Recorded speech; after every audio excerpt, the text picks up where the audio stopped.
Hello guys, welcome back to my channel. ಹೇಗಿದ್ರೆ ಎಲ್ಲರೂ ಚೆನ್ನಾಗಿದ್ರಾ? ಓಕೆ, ಬನ್ನಿ. ಇವತ್ತಿನ ಟಾಪಿಕ್ ಬಂದು ತುಂಬ ಇಂಟ್ರೆಸ್ಟ್ ಆಗಿದೆ. ಓಕೆ, ಬನ್ನಿ ಬೇಗ ಸ್ಟಾರ್ಟ್ ಮಾಡೋಣ. ಹೇಗಂದರೆ, ಯಾರಾದರೂ ಯೂಟ್ಯೂಬಿಗೆ ಹೊಸದಾಗಿ ಎಂಟ್ರಿ ಆಗ್ತಿದ್ದಾರೆ, ಏನಾದ್ರು ಹೊಸದಾಗಿ ಚಾನಲ್ ಕ್ರಿಯೇಟ್ ಮಾಡ್ತಿದ್ದಾರೆ ಅಂದರೆ ಅವರು ಮೊದಲಿಗೆ ಮಾಡೋದೇ ಸ್ಟೆಪ್ಸ್ ಯಾವ ರೀತಿ ಇದೆ ಯೂಟ್ಯೂಬ್ ಚಾನಲ್ ಕ್ರಿಯೇಟ್ ಮಾಡೋಕ್ಕಂತ ಹೇಳಿ ಒಂದು ಯೂಟ್ಯೂಬಲ್ಲಿ ಸರ್ಚ್ ಮಾಡ್ತಾರೆ, ಇಲ್ಲಾಂದರೆ ಕ್ರೋಮಲ್ಲಿ ಸರ್ಚ್ ಮಾಡ್ತಾರೆ. ಸರ್ಚ್ ಮಾಡಿಬಿಟ್ಟು ಅವ್ರ ಚಾನಲ್ನ ಕ್ರಿಯೇಟ್ ಮಾಡ್ತಾರೆ. ಎಲ್ಲರೂ 90% ಜನರಿಗೆ ಒಂದೇ ಚಾನಲ್ ಯಾರೂ ಎಲ್ರಿಗೂ ಗ್ರೋತ್ ಸಿಕ್ಕಿಲ್ಲ, ಯಾರೂ ಸಕ್ಸಸ್ ಆಗಿಲ್ಲ. 2-3-4 ಚಾನಲ್ ಮೇಲೆ ವರ್ಕ್ ಆದಮೇಲೆ ಅವ್ರಿಗೆ ಎಡಿಟಿಂಗ್ ಹೇಗೆ ಮಾಡಬೇಕು, ಅದ್ರ ಮೇಲೆ ತಮ್ಮನೇಲಿ ಯಾವ ರೀತಿ ಕ್ರಿಯೇಟ್ ಮಾಡಬೇಕು, ಆಮೇಲೆ ಬ್ಯಾನರ್ ಯಾವ ರೀತಿ ಹಾಕಬೇಕು, ಡೈಲಿ ಹೇಗೆ ಅಪ್ಲೋಡ್ ಮಾಡಬೇಕು ಅನ್ನೋದನ್ನು ಕಲಿತು ಅದಾದಮೇಲೆ ಯಾವುದೋ ಒಂದು ಚಾನಲ್ ಅವ್ರದ್ದು ಗ್ರೋ ಆಗೈತಿ. 4 to 5 ಚಾನಲ್ ಮೇಲೆ ವರ್ಕ್ ಮಾಡಾದಮೇಲೆ ಅದರಲ್ಲಿ ಒಂದು ಚಾನಲ್ ಗ್ರೋ ಆಗುತ್ತೆ. ಓಕೆ, ಆಮೇಲೆ ಅವ್ರು ಏನು ಮಾಡ್ತಾರೆ ಅಂದರೆ ಅವು 4 to 5 ಚಾನಲ್ ಬಿಟ್ಟು ಯಾವುದು ಗ್ರೋ ಆಗಿರ್ತಲ್ಲ ಅದ್ರ ಮೇಲೆ ಅಷ್ಟೇ ವರ್ಕ್ ಮಾಡ್ತಾರೆ. ಅವು ಬೇರೆ ಎಲ್ಲ ಚಾನಲ್ ಮಿಕ್ಕಿದ್ರೆ ಏನಿರ್ತಾವೆ ಡೆಡ್ ಹಾಗೆ ಬಿದ್ದಿರ್ತವೆ. ಆ ಚಾನಲ್ನ ಹೇಗೆ ಡಿಲೀಟ್ ಮಾಡ್ಬೋದು ಅಂತ ನಾವು ನೋಡೋಣ. ತುಂಬ ಜನರ ಪ್ರಾಬ್ಲಮ್ಮು. ಅವ್ರು 5 ಚಾನಲ್ ಹಾಗೆ ಇಟ್ಕೊಂಡಿರ್ತಾರೆ, ಒಂದು ಚಾನಲ್ ಅಷ್ಟೇ ವರ್ಕ್ ಮಾಡ್ತಿರ್ತಾರೆ. ಅದು ಸುಮ್ಮನೆ ಅನ್ನೆಸರಿ ಇರ್ತಲ್ಲ, ಅದನ್ನ ಹೇಗೆ ಡಿಲೀಟ್ ಮಾಡೋದು ನಾನು ಇವತ್ತು ಹೇಳ್ಕೊಡ್ತೀನಿ. ಓಕೆ, ಆಮೇಲೆ ನಾನು ವೀಡಿಯೋಸ್ ಅವ್ರಿಗೆ ಇಷ್ಟ ಆಗ್ತಿದ್ರೆ ಲೈಕ್ ಮಾಡಿ, ಕಮೆಂಟ್ ಮಾಡಿ, ಶೇರ್ ಮಾಡಿ ನಿಮ್ಮ ಫ್ರೆಂಡ್ಸ್ ಜೊತೆಗೆ. ಅವ್ರಿಗೆ ತುಂಬ ಹೆಲ್ಪ್ ಆಗುತ್ತೆ. ಓಕೆ, ಏನಕ್ಕೆ ಗೊತ್ತಾ, ತುಂಬ ಜನ ಹೇಗೆ ಕ್ರಿಯೇಟ್ ಮಾಡೋದು ಅಷ್ಟೇ ನೋಡ್ತಾರೆ. ಬಟ್ ಡಿಲೀಟ್ ಮಾಡೋದನ್ನು ಗೊತ್ತಾಗಬೇಕಲ್ಲ. Simple basic knowledge. ಓಕೆ, ತುಂಬ ಜನಕ್ಕೆ ಗೊತ್ತಿರುತ್ತೆ, ಬಟ್ ತುಂಬ ಜನಕ್ಕೆ ಗೊತ್ತೂ ಇಲ್ಲ. ಯಾರಿಗೆ ಗೊತ್ತಿಲ್ಲ ಅವ್ರಿಗೆ ನೋಡಿಬಿಟ್ಟು ಕಲ್ತ್ಕೊಳ್ಳಿ. ಓಕೆ, ಆಮೇಲೆ ಪ್ಲೀಸ್ ದಯವಿಟ್ಟು ನನ್ನ ಚಾನಲ್ ಸಬ್ಸ್ಕ್ರೈಬ್ ಮಾಡ್ಕೊಳ್ಳಿ. ಓಕೆ, ಬನ್ನಿ ನೋಡೋಣ ಹೇಗಂತೇಳಿ. ಮೊದಲು ಏನು ಮಾಡಿ ಅಂದರೆ ನಿಮ್ಮ ಕ್ರೋಮ್ ಬ್ರೌಸರ್ನ ಓಪನ್ ಮಾಡ್ಕೊಳ್ಳಿ. ಇಲ್ಲಿ ಏನು ಟೈಪ್ ಮಾಡಿದರೆ youtube.studio.com ಅಂತ ಟೈಪ್ ಮಾಡಿ ಸರ್ಚ್ ಮಾಡಿ. ಅದನ್ನು ಸರ್ಚ್ ಮಾಡಿದ್ಮೇಲೆ ಫಸ್ಟಿಗೆ ಬರುತ್ತೆ, ಅದನ್ನು ಓಪನ್ ಮಾಡ್ಕೊಳ್ಳಿ youtube.studio ಅಂಥೇಳಿ. ಆಮೇಲೆ ಇಲ್ಲಿ ಏನು ಮಾಡಿ ಅಂದರೆ ನೀವು ಇಲ್ಲಿ ಅಂದರೆ ಡೆಸ್ಕ್ಟಾಪ್ ಮೋಡಿದೆ. ಡೆಸ್ಕ್ಟಾಪ್ ಮೋಡಲ್ಲಿ ಇಲ್ಲ ಅಂದರೆ ಇದನ್ನು ನೀವು ಚೆಕ್ ಇನ್ ಮಾಡ್ಕೊಂಡ್ಬಿಟ್ಟು ಡೆಸ್ಕ್ಟಾಪ್ ಸೈಟ್ ಅಂತ ಮಾಡ್ಕೊಳ್ಳಿ. ಆವಾಗ ಏನಾಗುತ್ತೆ ಅಂದರೆ ನಿಮ್ಮದು ಸ್ಕ್ರೀನ್ ಇರುತ್ತಲ್ಲ ಡೆಸ್ಕ್ಟಾಪ್ ಮೋಡಲ್ಲಿ ಓಪನ್ ಆಗುತ್ತೆ. ಓಕೆ, ನಾನು ಮೊದಲಿಗೆ ಓಪನ್ ಆಗಿದೆ. ಆಮೇಲೆ ಇಲ್ಲಿ ನೋಡಿ ಅಪ್ಸೈಡ್ ರೈಟಲ್ಲಿ ಕಾರ್ನಲ್ಲಿ ಚೆಕ್ ಮಾಡಿ, ಅಲ್ಲಿ ನಿಮಗೆ ಒಂದು ಚಾನಲ್ ಕಾಣುತ್ತೆ. ಕೆಳಗಡೆ ಬಂದರೆ ಸ್ವಿಚ್ ಅಕೌಂಟ್ ಅಂತ ಇರುತ್ತೆ, ಅಲ್ಲಿ ಕ್ಲಿಕ್ ಮಾಡಿ. ನಿಮ್ಮದು ಯಾವ್ಯಾವ ಚಾನಲ್ ಇರುತ್ತಲ್ಲ ಅದೆಲ್ಲ ಇರುತ್ತೆ ಇಲ್ಲಿ. ಓಕೆ, ನಂದೊಂದು 3-4 ಚಾನಲ್ ಇದೆ ಇಲ್ಲಿ.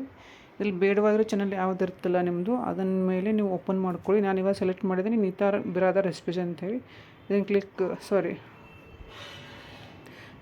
ಕ್ಲಿಕ್ ಮಾಡಬೇಡಿ. ಆ್ಯಕ್ಚುಲಿ ಕ್ಲಿಕ್ ಮಾಡಿದ್ರೆ ಅದು ಓಪನ್ ಆಗುತ್ತೆ, ಏನು ತೊಂದರೆ ಇಲ್ಲ. ಓಕೆ, ಅದನ್ನು ಕ್ಲಿಕ್ ಮಾಡ್ಕೊಳ್ಳಿ. ಕ್ಲಿಕ್ ಮಾಡಾದಮೇಲೆ ಕೆಳಗಡೆ ಮೂವ್ ಮಾಡಿ ಕೆಳಗಡೆ ಲೆಫ್ಟ್ ಬಾಟಮಲ್ಲಿ ಒಂದು ಸೆಟ್ಟಿಂಗ್ ಐಕನ್ ಸಿಗುತ್ತೆ, ಅದ್ರ ಮೇಲೆ ಕ್ಲಿಕ್ ಮಾಡ್ಕೊಳ್ಳಿ. ಕ್ಲಿಕ್ ಮಾಡಾದಮೇಲೆ ಇಲ್ಲಿ ಜನರಲ್ಲು ಚಾನಲು ತುಂಬ ಇದಾವೆ ಕೆಳಗಡೆ. ಯೂಸ್ ಡಿಫಾಲ್ಟ್ ಅಂತೇಳಿ, ಅಪ್ಲೋಡ್ ಡಿಫಾಲ್ಟ್ ಅಂತೇಳಿ, ಅದು ನಮ್ಗೆ ಏನು ಬೇಕಾಗಿಲ್ಲ. ಜಸ್ಟ್ ಸೆಕೆಂಡ್ ಒಂದು ಏನಿದೆಯಲ್ಲ ಚಾನಲ್, ಅದನ್ನೇ ಕ್ಲಿಕ್ ಮಾಡ್ಕೊಳ್ಳಿ. ಓಕೆ, ಇದರಲ್ಲಿ ಏನು ಬರ್ತದೆ ಸೆಕೆಂಡ್ ಒನ್ ಅಡ್ವಾನ್ಸ್ ಸೆಟ್ಟಿಂಗ್ಗೆ ಹೋಗಿ ಆಮೇಲೆ ಕೆಳಗಡೆ ಮೂವ್ ಮಾಡಿ ಕರ್ಸರ್ನ. ಕೆಳಗಡೆ ಮೂವ್ ಮಾಡಾದ್ಮೇಲೆ ಇಲ್ಲಿ ನೋಡಿ ರಿಮೂವ್ ಯೂಟ್ಯೂಬ್ ಕಂಟೆಂಟ್ ಅಂತ ಇದೆ. ಓಕೆ, ಇದ್ರ ಮೇಲೆ ಕ್ಲಿಕ್ ಮಾಡ್ಕೊಳ್ಳಿ. ಆಮೇಲೆ ಅದು ವೆರಿಫೈ ಮಾಡುತ್ತೆ. ವೆರಿಫೈಗೆ ನೀವು ವೆರಿಫೈ ಮಾಡ್ಕೊಳ್ಳಿ. ವೆರಿಫೈ ಮಾಡ್ಕೊಂಡಾದಮೇಲೆ ಅದು ಕೇಳುತ್ತೆ remove YouTube content, hide or delete your content from YouTube, I want to hide my channel. Okay, ಅದು ಮಾಡಿಲ್ಲ ಅಂದರೆ I want to permanent delete my content. Okay, delete my content confirm ಮಾಡಿ. Check ಬಾಕ್ಸ್ನೆಲ್ಲ check ಮಾಡ್ಕೊಳ್ಳಿ, content ಮಾಡಿ. ಆಮೇಲೆ ನಿಮ್ಮದು ಇಮೇಲ್ನ ಕನ್ಫರ್ಮ್ ಮಾಡ್ಕೊಳ್ಳಿ. ಓಕೆ, ಟೈಪ್ ಮಾಡಿ ನಿಮ್ಮ ಇಮೇಲ್ ಯಾವ್ದು ಇರುತ್ತಲ್ಲ ಅದು ನೀವು ಇಲ್ಲಿ ಟೈಪ್ ಮಾಡ್ಕೊಳ್ಳಿ. ಓಕೆ, ನಾನಿವಾಗ ಟೈಪ್ ಮಾಡ್ತಾಯಿದ್ದೀನಿ. ಓಕೆ, ನಿಮಗೆ ಆ ಚಾನಲ್ಗೆ ಯಾವ್ದು ನೀವು ಇಮೇಲ್ ಹಾಕಿರ್ತೀರಲ್ಲ ಅದನ್ನು ನೀವು ಟೈಪ್ ಮಾಡ್ಕೊಳ್ಳಿ. ಟೈಪ್ ಮಾಡಾದ್ಮೇಲೆ ನೆಕ್ಸ್ಟ್ ಪ್ರೊಸೆಸ್ ನಾನು ಹೇಳ್ತೀನಿ. ಓಕೆ, ನಾನು ಟೈಪ್ ಮಾಡ್ತಾಯಿದ್ದೀನಿ ನೋಡಿ. ಇವಾಗ ನಾನೇನು ಮಾಡ್ತೀನಿ, ಕಿಚನ್ ಕಡಾಯಿ 13 @gmail.com. ಓಕೆ, ನಾನು ಟೈಪ್ ಮಾಡಾಯ್ತು. ಇವಾಗ ಡಿಲೀಟ್ ಮೈ ಇದು ಕಂಟೆಂಟ್ ಅಂತ ಹೇಳ್ತೀನಿ. Okay, your content is being deleted. Your content is in the process of being permanently deleted. Usually this takes a few minutes but can take up to a couple of days if you have lot of content. Okay, ನೋಡಿ ಇವಾಗ ನಂದು YouTube ಏನಿದೆಯಲ್ಲ ಅದು delete ಆಗ್ತದೆ ಇವಾಗ. Okay, ಜಾಸ್ತಿ content ಇದ್ದರೆ ಸ್ವಲ್ಪ ಟೈಮ್ ತೊಗೊಳುತ್ತೆ, ಇಲ್ಲ ಸಮ್ ಟೈಮ್ ಏನಾಗುತ್ತೆ ಅಂದರೆ ಜಾಸ್ತಿ ಡೇಸ್ನೂ ತೊಗೊಳುತ್ತೆ, 1 day 2 day 3 day. Okay, couple of days ತೊಗೊಳುತ್ತೆ. ಯಾಕಂದರೆ ಜಾಸ್ತಿ ನಿಮ್ದು ಏನಾದರೂ ತುಂಬ ದೊಡ್ಡ ಚಾನಲ್ ಇದ್ದರೆ, ನಿಮ್ಗೆ ಬೇಡವಾಗಿದ್ದರೆ ಡಿಲೀಟ್ ಮಾಡಬೇಕಿದ್ರೆ ಈ ರೀತಿ ನಾವು ಇದನ್ನು ಡಿಲೀಟ್ ಮಾಡ್ಬೋದು. ಓಕೆ, ಇವಾಗ ನಂದು ಪ್ರೊಸೆಸಲ್ಲಿದೆ.